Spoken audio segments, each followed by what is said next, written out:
Many aspire to become leaders, but do they have what it takes to lead well?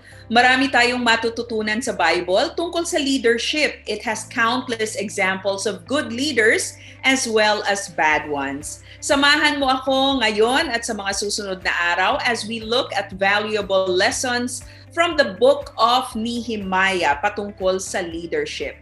Magandang araw, ako si Maloy Malibiran sa Lumbides, partner mo sa Inspiradong Buhay at Trabaho. Marami ang gustong mamuno kasi ang nakikita nila ay ang mga benefits na na-enjoy ng leaders, the power, influence, recognition. Pero sa totoo lang, ang effective leader ay maraming trabaho. Effective leadership is hard work. Leading people towards a common vision is not as easy as it seems. That is one thing that you should realize when you read all 13 chapters of the book of Nehemiah. What made Nehemiah an effective leader? Let me share with you my first 3 observations. Unang-una, Nehemiah believed in the power of prayer. Maraming pagsubok at trabaho na haharapin ang isang mahusay na leader. Kaya kung hindi siya konektado sa Diyos, mabilis siyang ma-overwhelm. The book of Nehemiah begins and ends with him praying to God. Si Nehemiah ay isang Hudyo na na-exile sa Persia. Nagtatrabaho siya doon bilang cupbearer ng hari. Nabalitaan ni Nehemiah na hindi mabuti ang lagay ng Jerusalem. Its walls and gates lie in ruins. Noong panahong iyon, ang lakas ng isang bansa ay masusukat sa taas at tibay ng kanilang mga pader o kuta. When Nehemiah learned about the situation in his hometown, he cried to the Lord in prayer. That was the beginning of his leadership journey. That prayer of despair later became a prayer of thanksgiving and dedication nung makumpleto na nila ang pagtatayo ng pader ng Jerusalem. Nakita natin dito in good times and in bad times, sa Diyos lumapit si Nehemiah.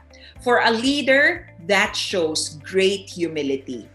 Pangalawa, Nehemiah understood that his position and connections should serve a greater purpose. Marami tayong nakikita ngayon na mga leader na ginagamit ang kanilang mga posisyon para sa pansariling interes at pansariling pakinabang lamang.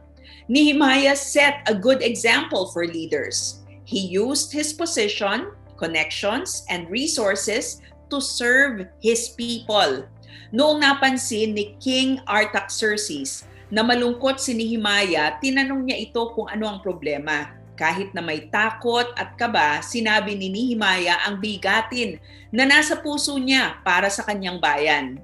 Ito ang naging daan para tumulong at magbigay suporta ang hari sa pagtatayo muli ng nawasak na pader ng Jerusalem. Hindi siya nanghingi ng para sa sarili. He understood that his work at the palace and his connection to the king will serve a greater purpose for God's work and his people. At pangatlo, Nehemiah saw the need and he responded to it. That's what good leaders do. They see the need and they do something about it. Hindi nagpipikit mata, hindi nagkikibit balikat. Nehemiah was comfortably working in the king's palace.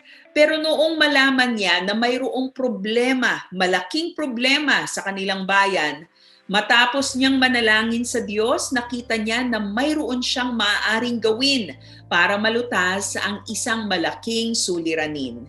He left his comfort zone and made himself available to lead the project of rebuilding the walls of Jerusalem.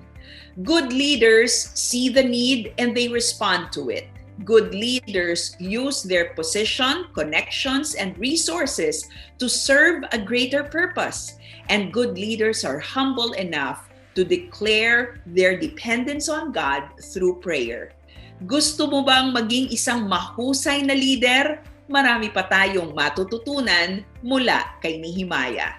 Ako si Maloy Malibiran sa Lumbides. Be a blessing in the workplace today.